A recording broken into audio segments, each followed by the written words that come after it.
Vamos ver. Bom dia. Tudo bom, Luciana? Tudo bem?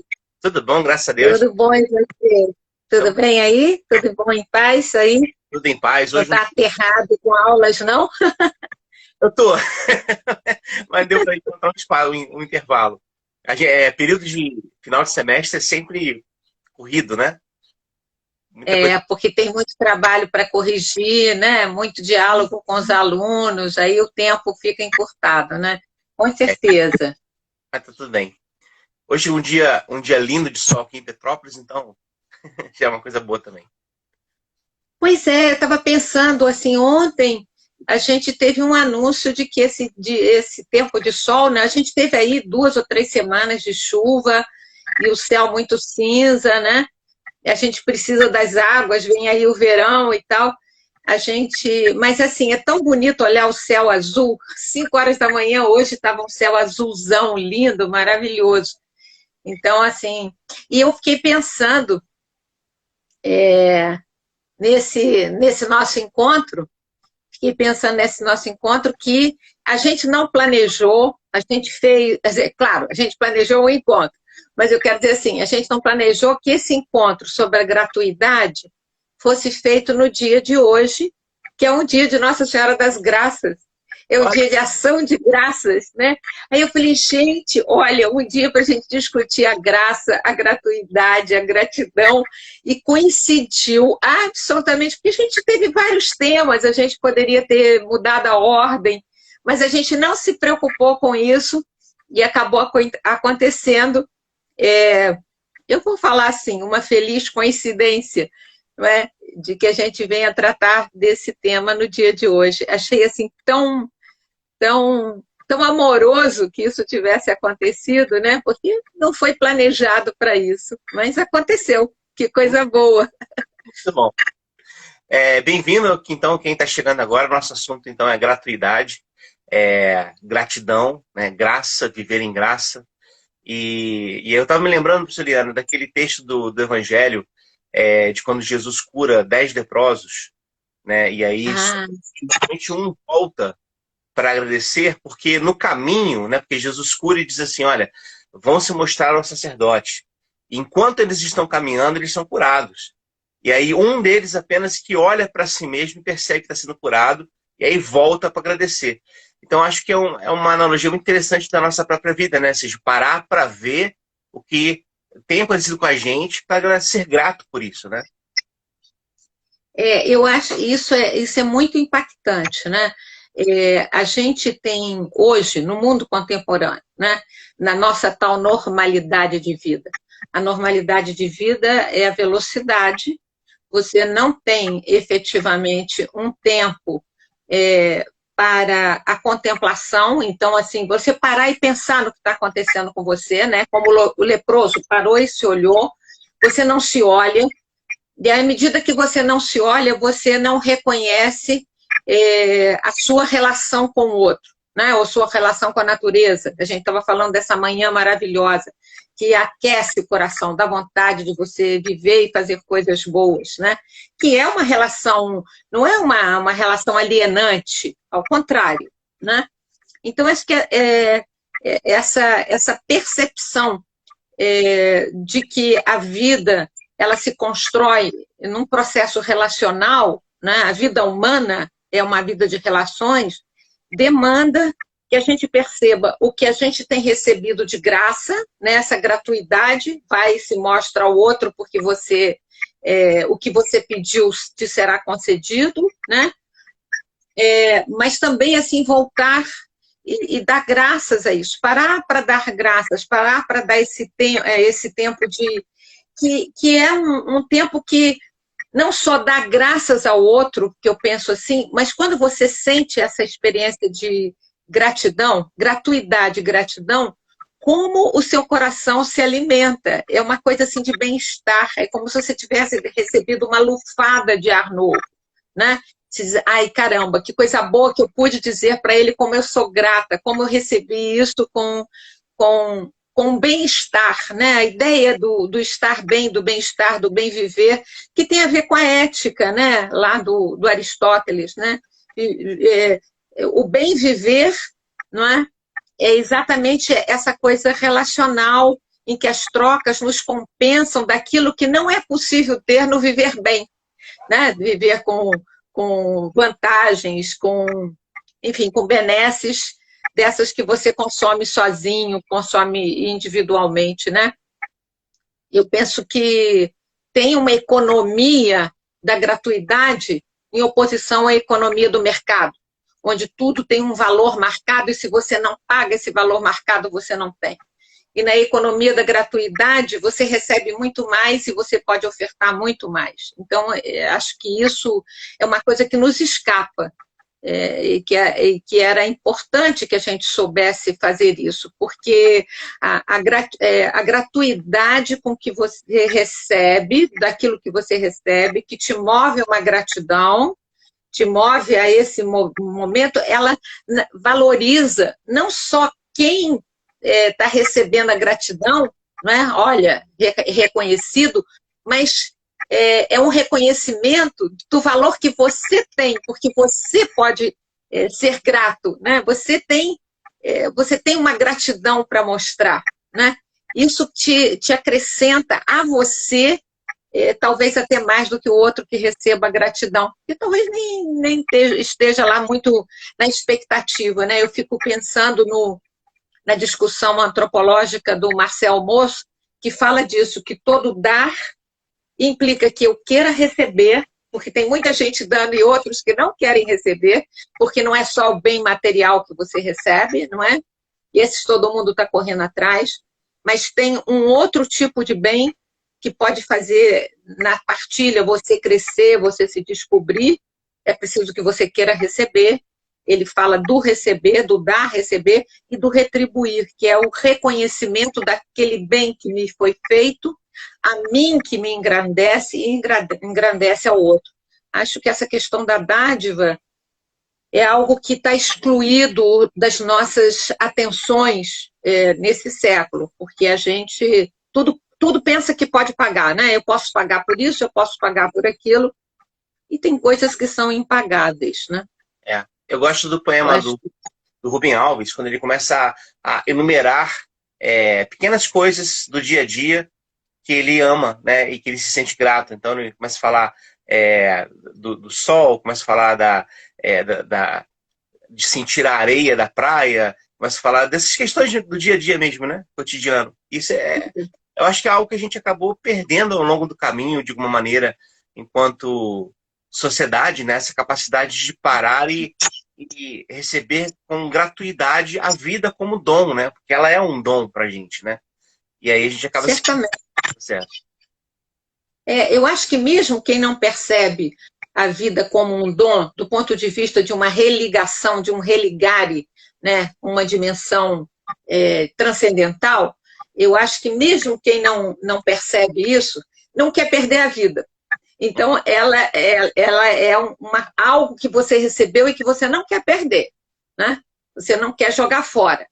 Né? Você precisa estar muito adoecido, muito desamparado para fazer uma opção por perder a vida ou por tirar a própria vida. Né? Eu acho que é terrível, porque isso implica, de alguma forma, eu acho que tem uma dimensão pessoal dessa experiência, mas ela está inserida dentro de uma dimensão coletiva. Né?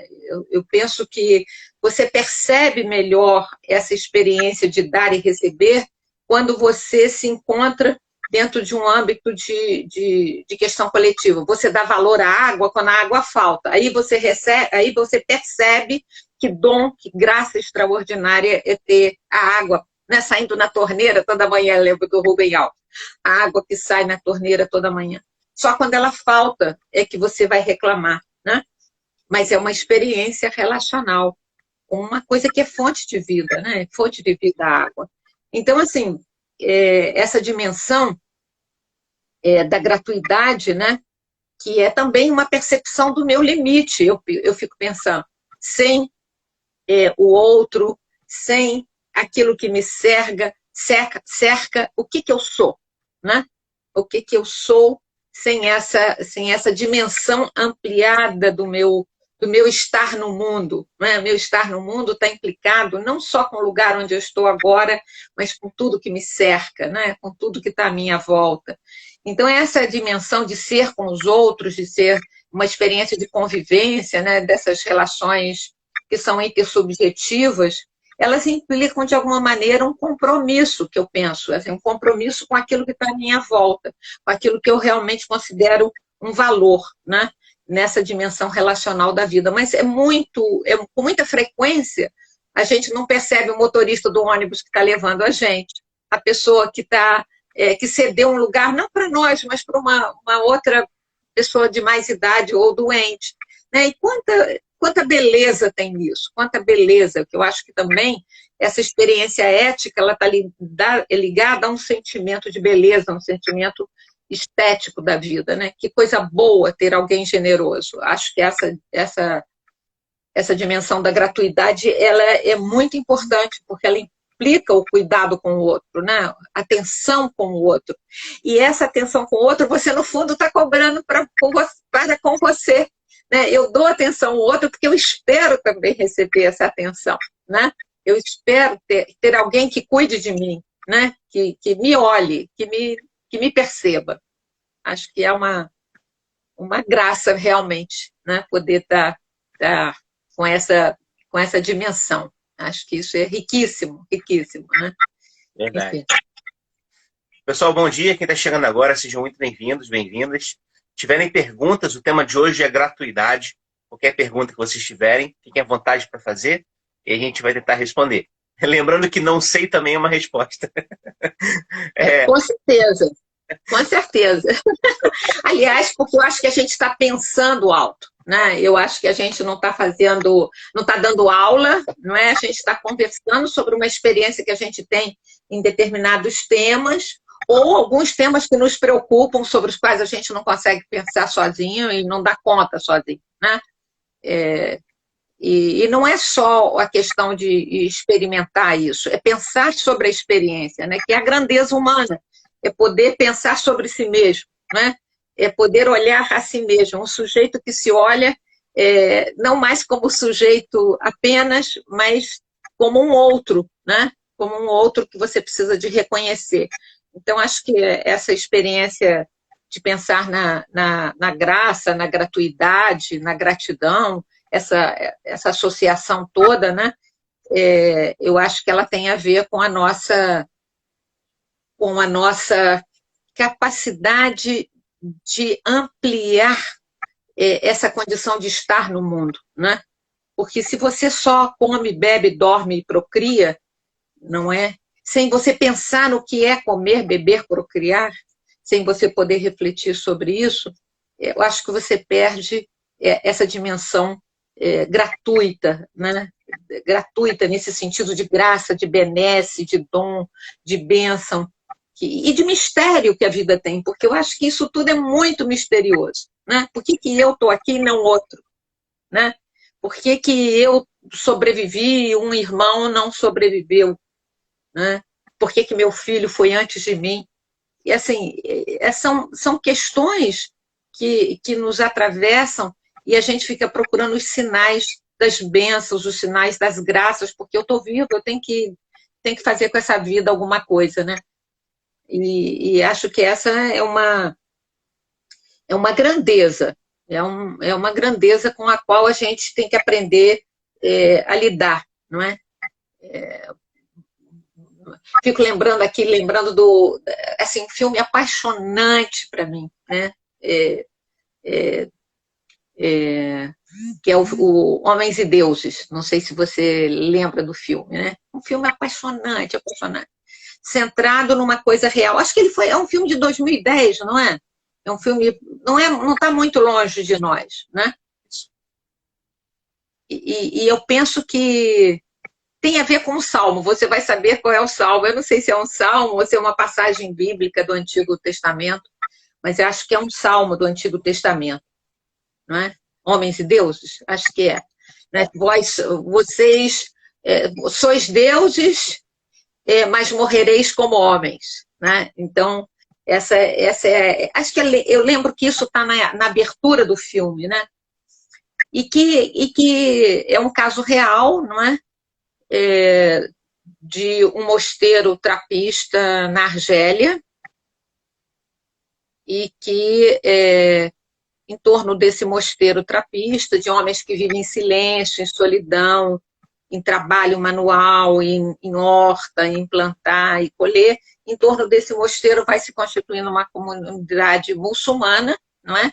Com a qual eles, apesar de católicos e cristãos, mantêm uma relação intercultural e interreligiosa maravilhosa, né? Eles vão dar comida, vão dar roupa, vão dar assistência médica, vão favorecer essa comunidade muçulmana do entorno, né? Mas aí você está no meio de não é uma guerra civil? Está no meio da guerra civil da Argélia? Eu acho que é esse momento.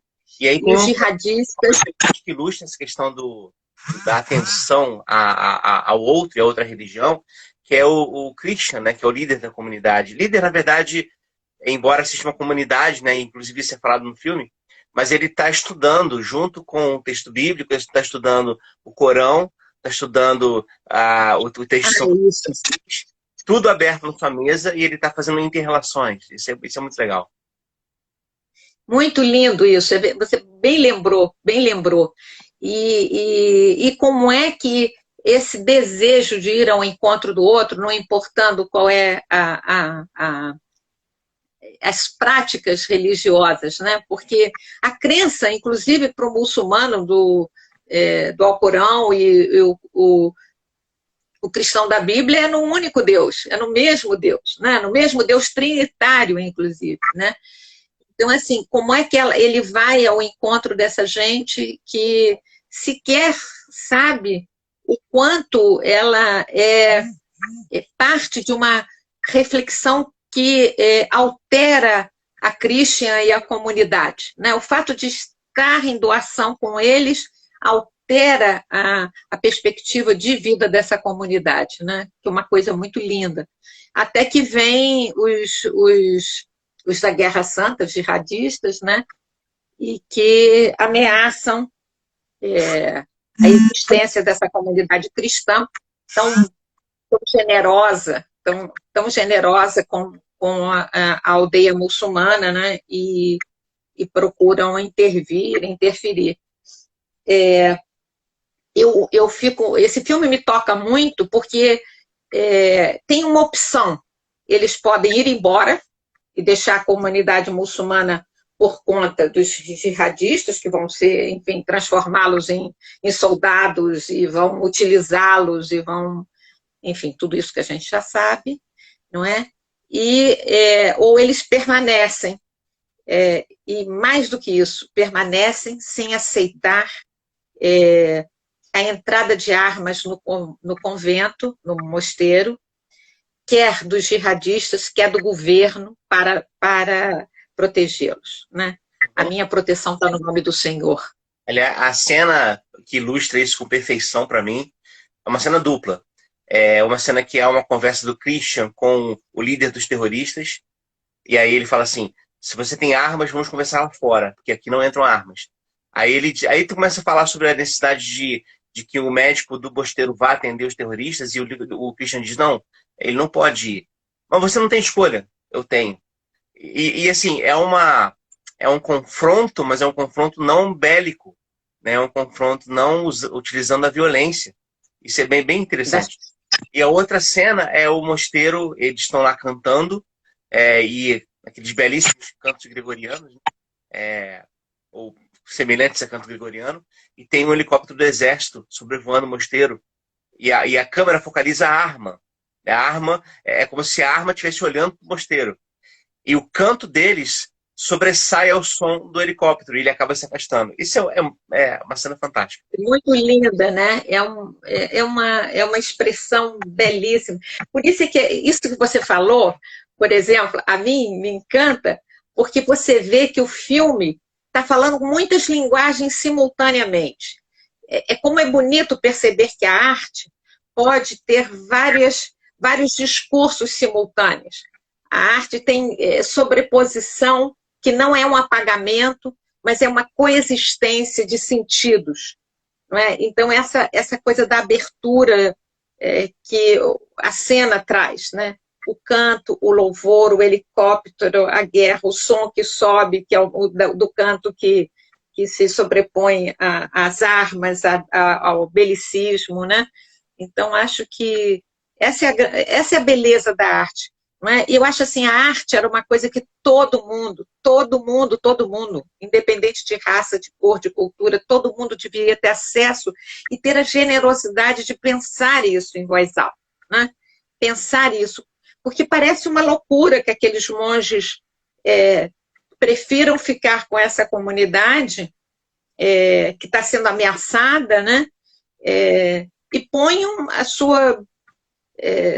E bonito, porque é uma decisão que vai sendo tomada, é como se, de repente, debaixo daquele hábito comum, para todos eles igual, fosse aparecendo os homens e suas dificuldades e suas fraquezas, né? Ninguém é santo de graça, né? Tem um processo duro, um processo difícil de escolhas, não é? Que vai fazendo com que eles fiquem.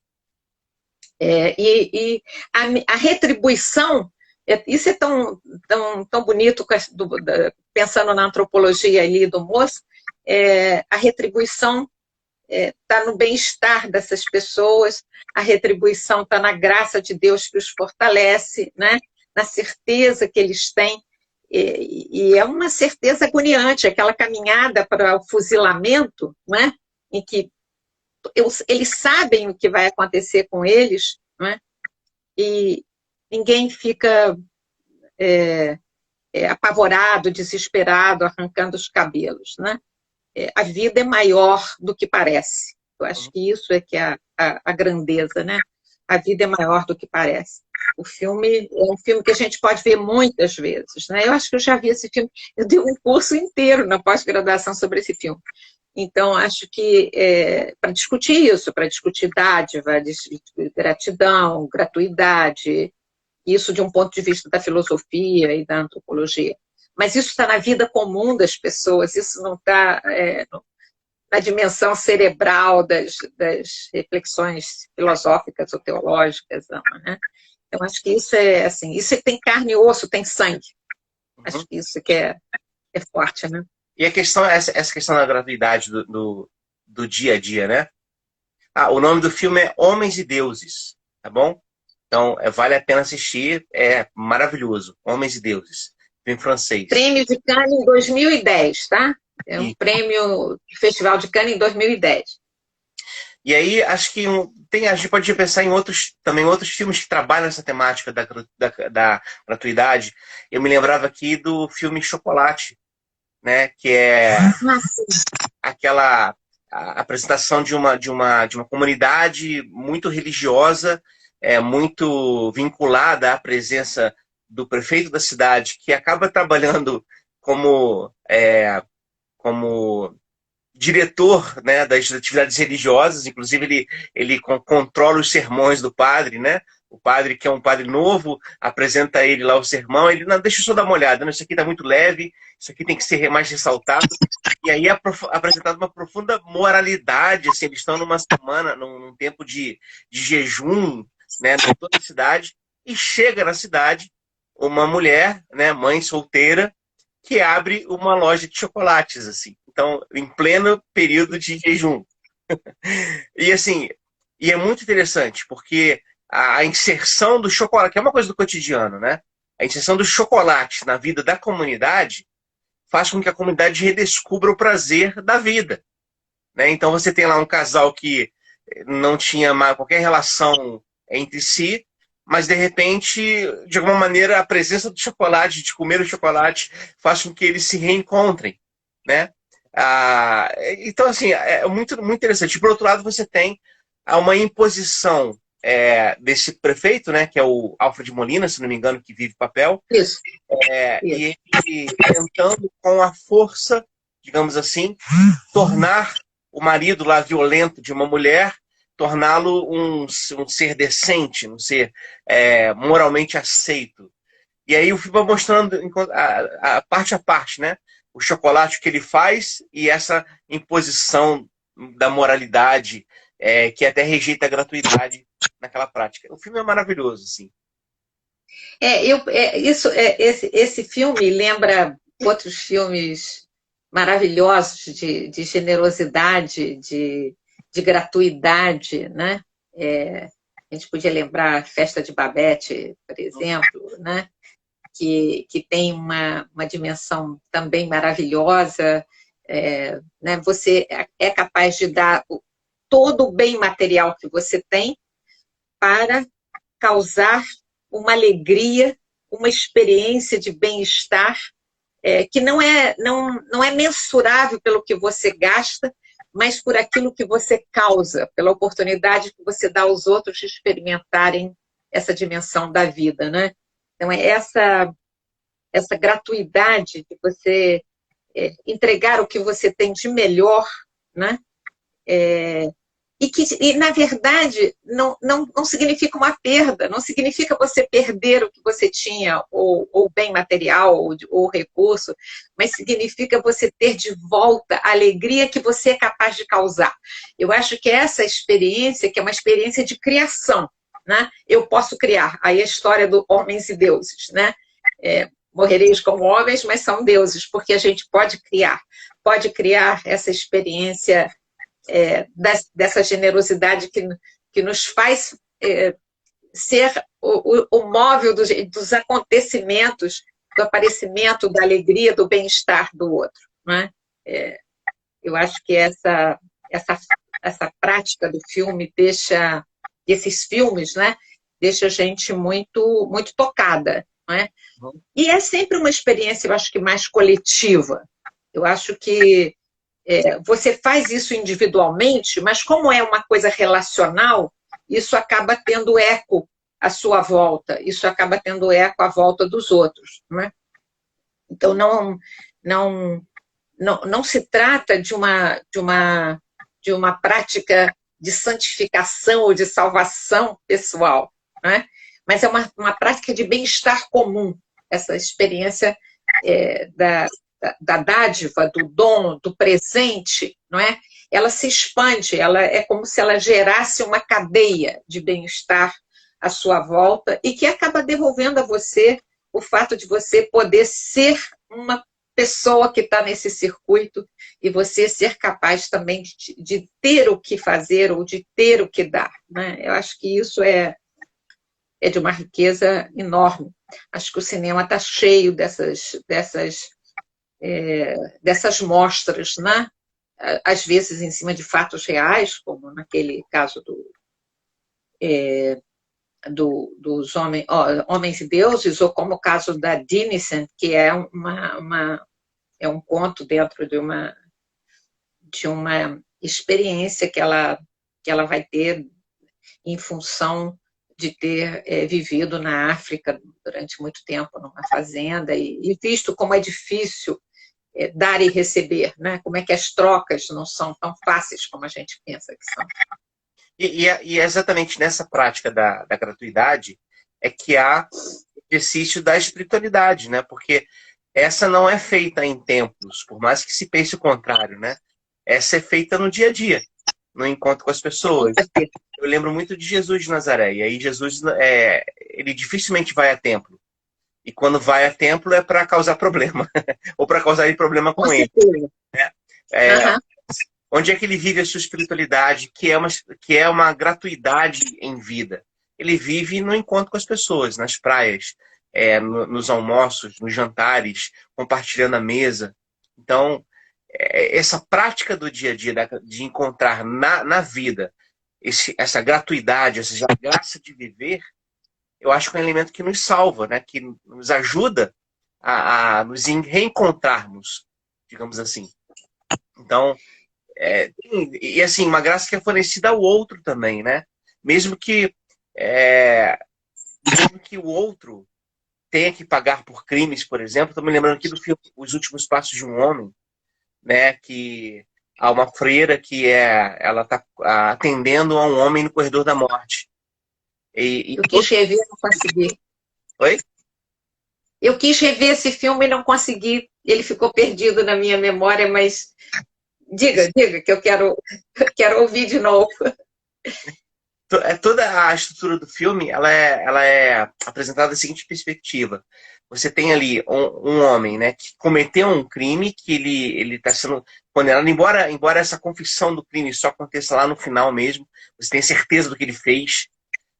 Ao longo do filme há uma certa dúvida, mas não importa. O que importa é que ele é odiado por todo mundo, certamente, mas você tem ali uma freira que decide amá-lo, como gratuidade mesmo, né? Decide exercer diante dele o cuidado, né? O amar. Né? Então o amor ali é uma escolha, é um caminho, não é um sentimento apenas, mas é algo que se transforma em ação no dia a dia, né?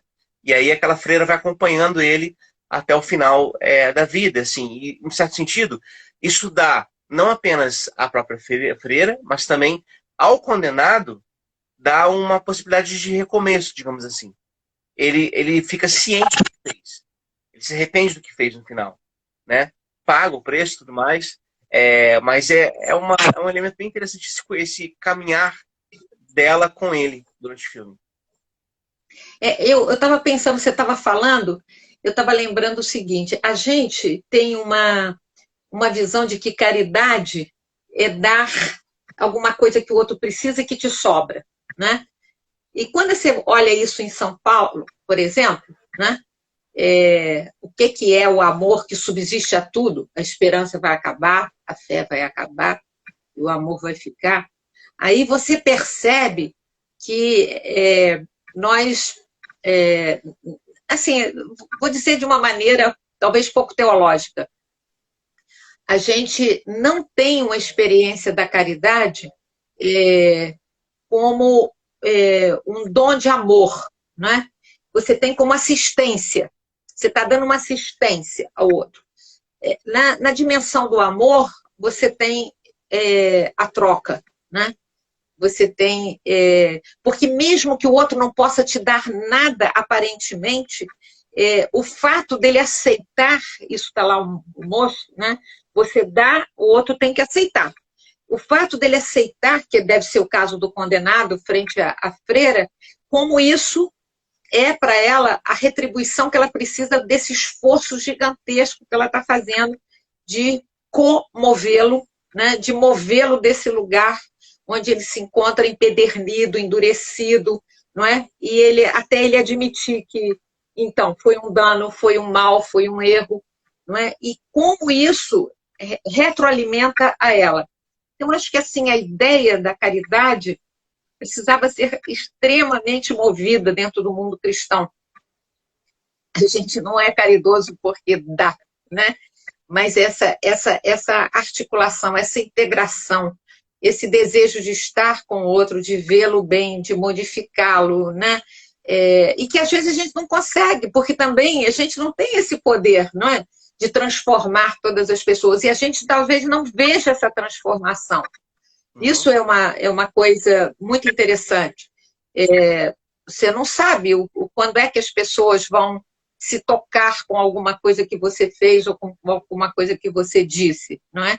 Então, o fato dele estar ali e ter recebido o que você ofereceu e ter ficado para os seus ouvidos, né? Eu penso do jovem rico, né? Ai, tem tanta coisa, eu tenho que enterrar meu pai. Mas você não fica sabendo se em algum momento ele volta, se em algum momento ele vai procurar, não é? E eu acho que a generosidade de Cristo é essa, não é? É disso. Ele curou os 9, ele curou os 10. Um voltou, né? Como você falava no começo. Mas os outros 9 ficaram curados, não é? Que coisa boa que ele possa ter feito isso em nome do Pai. Então, isso é de uma grandeza extraordinária. Eu acho que essa gratuidade que está envolvida, eu penso que está envolvida com uma gratidão, mesmo que pareça que ela não se manifeste em atos concretos, não é? Mas a gratidão é um complemento que engrandece mais do que engrandecer a quem deu. Né? Você ser grato a alguém, na verdade, engrandece a você. Né? Você se torna... A gratidão torna você melhor, que é de uma beleza enorme para mim. né? E essa experiência que é sempre coletiva. Eu penso que não tem muito jogo a questão individual, né? Você dá daquilo que você tem porque também você recebeu. Então, tem uma cadeia de entregas, né, da qual você faz parte. Você pode correr, mas você pode também ampliá-la, dimensioná-la, né? Fico pensando nisso. E acho que o cinema tem isso, assim, de uma maneira... tem focalizado isso de uma maneira extremamente generosa, né? Acho que a gente tem que ver alguns filmes persas, iranianos, né? Tem que ver algumas obras que estão fora do circuito comercial grande do cinema americano, né? E mesmo no cinema brasileiro. Eu acho que Bacurau, que é a última polêmica do cinema brasileiro, né? Mas eu acho assim interessantíssimo, porque é uma comunidade completamente deserdada, tão deserdada que desaparece do mapa, né?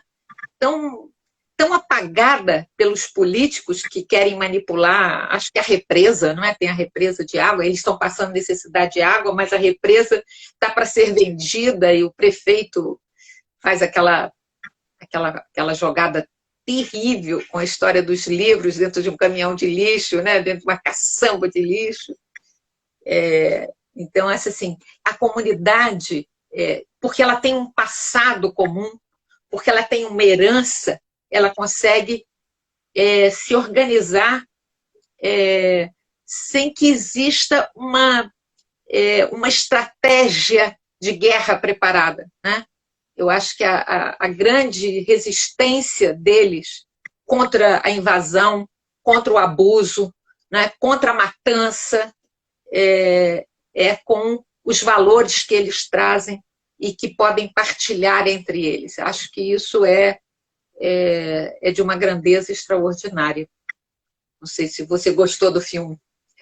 O filme é maravilhoso, assim, muito repleto de leituras e, sobretudo, leituras adequadas ao tempo de hoje. Como que, de alguma maneira, há mesmo projeto em ação para exterminar os da periferia, né? Isso. E como essa periferia se resolve, né? Interessante é isso. Como é que, completamente desamparados, generosos uns com os outros. Ah, sim. Exato. O Tony está dizendo que adorou Bacurau. Quando eles têm aquele museu, por exemplo, um museu que é a história de Bacurau, né? Inclusive, né, tudo tem que ser deixado lá, inclusive as manchas de sangue, porque aquela é a história de Bacurau, a história da cidade. Então, assim, é uma forma de história de violência, né? E do lado bonito é que do lado do museu está a escola, né? E as crianças estão dentro da escola, a proteção das crianças está na escola. Só essa imagem é maravilhosa, não é? E como é que as crianças são a certeza de que tem futuro, porque o presente é um presente de muita exploração, de muita invasão, de muita violência, de muita morte, de exploração, mas eles têm uma história, né, que começa lá com a história da senhora que morre, né? Eu esqueci o nome dela. Esqueci também. Esqueci o nome dela. Mas, enfim, quer dizer, que há um resgate dessa história de resistência, não é? Que eu acho que também tem a ver com uma gratidão recíproca, né? Mútua ali, e que dá a eles uma força para enfrentar aquele mal, né? E a gente vê um bandido, né? Um bandido oficial, um matador, não é?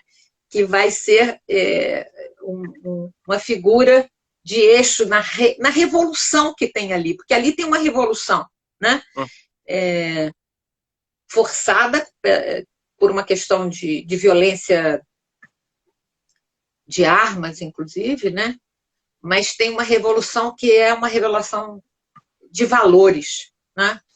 Afirmação do que é justiça, o que é bem. Porque essa discussão de gratuidade, essa discussão de amor, essa discussão que a gente falou de gratidão, que passa por essa dimensão, ela certamente ela está implicada, né, numa transformação dos seres, das pessoas, uma transformação da condição primeira, né?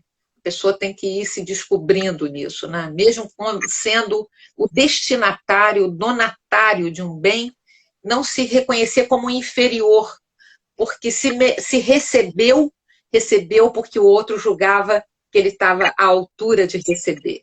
Então, isso é de uma beleza imensa, eu acho. Né? Resgata as pessoas. É aquilo do filme que você falou, Os Últimos Passos de um Homem. Né? Acho que está aí. Uma beleza enorme, com certeza. A arte tem possibilitado a gente...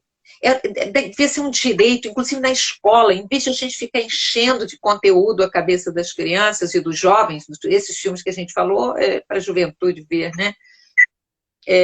A gente tinha que estar mostrando isso e discutindo isso, porque isso implica na vida, não é?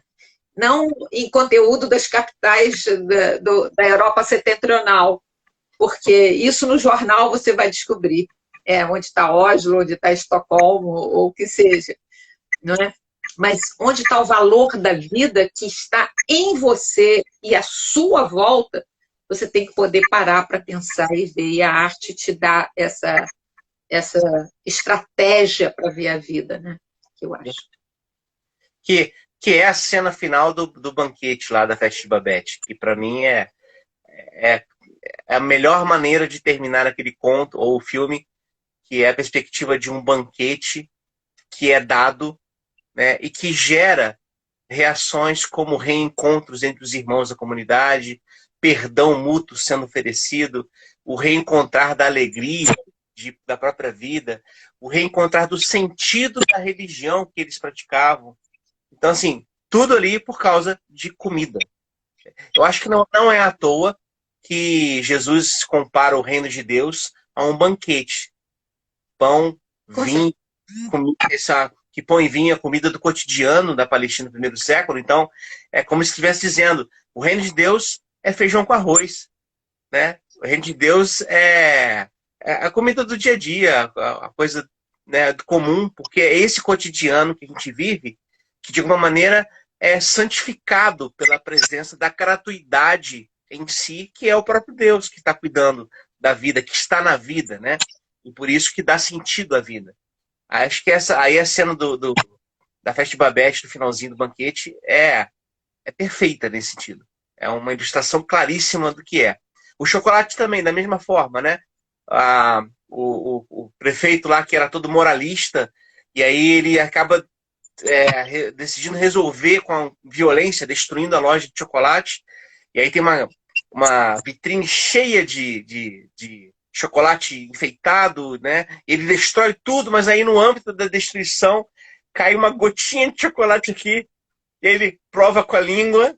Aí na cena seguinte ele tá atacando todo o chocolate, comendo tudo, e ele é encontrado na manhã seguinte, né, no meio de chocolate, com a boca suja, encontrado pela dona da loja de chocolate.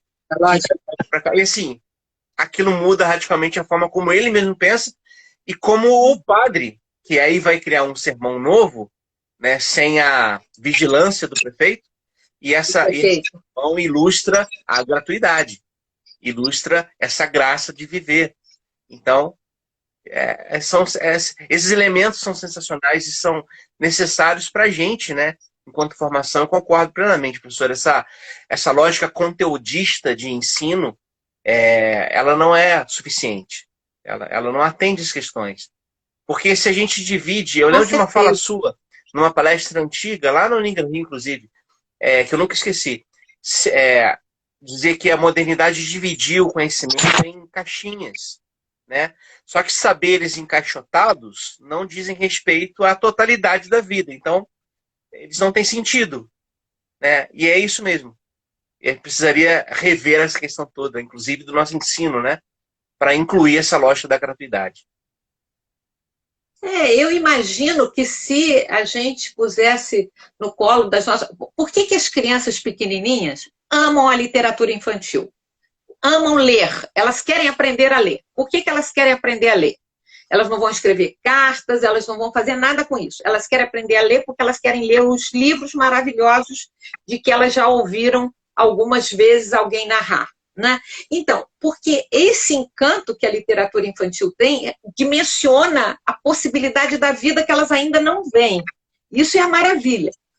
Quando chega na juventude, você corta essa beleza, você corta essa dimensão do possível, né? Do que já tentou, deu certo, do que já se tentou, não deu certo. Corta isso e fica enchendo de conteúdo que o menino não sabe aonde que vai botar. Né? Se o conteúdo tivesse associado a essa prática de vida, faria todo sentido. Mas como não está, a gente perde. Você estava falando do banquete e eu estava pensando a última ceia, não é? A última ceia, né? O pão, o vinho, que você mencionava antes, que era a comida trivial da Palestina, né? Mas ele põe ali a vida. Ele põe a vida. Então é inteiro, é tudo. Aqui está tudo. Eu vou estar com vocês, vocês vão estar comigo, isso é o alimento, isso é o que fortalece, isso é o que garante, né, que nós estejamos juntos. Eu vou alimentar, vocês não vão morrer de fome, não é? Esse Deus que se faz presente na nossa vida é que é tão difícil da gente entender com todas essas regras, normas, ritos que você tem que cumprir, às vezes completamente vazios, não tem nenhum sentido. Tem gente que vai à missa todo domingo, ou vai ao templo todo domingo, ou vai à pregação dominical, e isso não diz nada para ele cumpre aquilo como um preceito, não é? Isso não move a vida, não é? Então isso não tem nenhum sentido, é preciso que mova a vida. E é muito interessante porque o tempo todo o que Cristo fez foi contar histórias. E nessas histórias localizar a vida que as pessoas não enxergavam em si mesmas, né? Então é isso, né? A nossa vida parece que às vezes nem tem espelho, e quando reflete o espelho, reflete o mesmo, aquilo que a gente já acha que já viu, né? E, no entanto, ela tem maravilhas atrás dessa cortina de fumaça que as aparências nos oferecem, né? As aparências são como essas cortinas de fumaça. Então, eu penso que o gesto que a gente está vendo, que o cinema mostra e que Jesus mostra, né? Gratuito, eu estou aqui de graça, estou me dando de graça para vocês, né? Eu ofereço, ninguém toma a minha vida, eu a dou porque quero, né? E a gente pode dizer isso, né? Quantas vezes você sabe que você está gastando a sua vida com alguém, como a monja lá da Sarandon, não é? Está gastando a sua vida por alguém e você diz assim, que você ganha com isso? Mas o que você ganha é saber quanto vale a sua vida no valor da vida alheia. Uhum. Então isso é de uma beleza enorme. Não é? Enfim, contra o mercado, contra a economia do mercado, a economia da gratuidade, a economia dessa generosidade, né? Dessa partilha, né? Dessa troca que não é do dinheiro fixo, do valor marcado, mas do valor que cada um pode descobrir que tem para si, né? Muito, muito bom conversar com você hoje sobre isso. Muito bom. Terminamos então aqui. Eu quero terminar lembrando da cena do Homens e Deuses, né? Falou do banquete, né? E lá também tem uma cena do banquete que é a ceia, a última ceia deles. E é uma ceia que é antecipada pela leitura de um texto bíblico, né? Quem guarda a sua vida a perde, mas quem perde a vida, né, por amor do próprio Cristo e por amor do outro, porque isso está interligado, a encontra. E aí troca a cena e é um jantar, aí regado a vinho e regado a música clássica, né? E a cena ali é fantasticamente bem construída, porque a alegria da confraternização, as lágrimas de saber o que está vindo pela frente, dessa entrega que se é, e há essa aceitação da gratuidade que os vai fortalecer para o finalzinho da narrativa do filme. Assistam.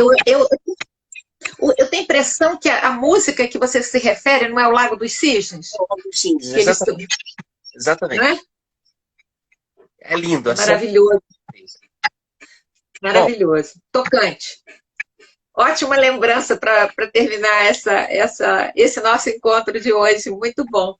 Eu que sou grata a você. Professora, obrigado mais uma vez pela participação, né, pela nossa conversa. A todo mundo que está assistindo, obrigado. A gente vai se reencontrar daqui a 15 dias, se Deus quiser, e a gente vai trabalhar o tema Avante, um passo para trás. Não é isso? A ideia de que a gente precisa, às vezes, recuar para nascer de novo. A gente tem o Natal pela frente, a gente vai querer nascer de novo, e para nascer de novo a gente precisa dar um passo para trás na vida velha e poder, né? Um passo para trás para poder ir avante. Não é isso? É isso. Então, muito bem. Então, até lá, pessoal. Obrigado. Fique com Deus. Tchau, professor. Obrigada. Tchau, querido. Um abraço. Abraço.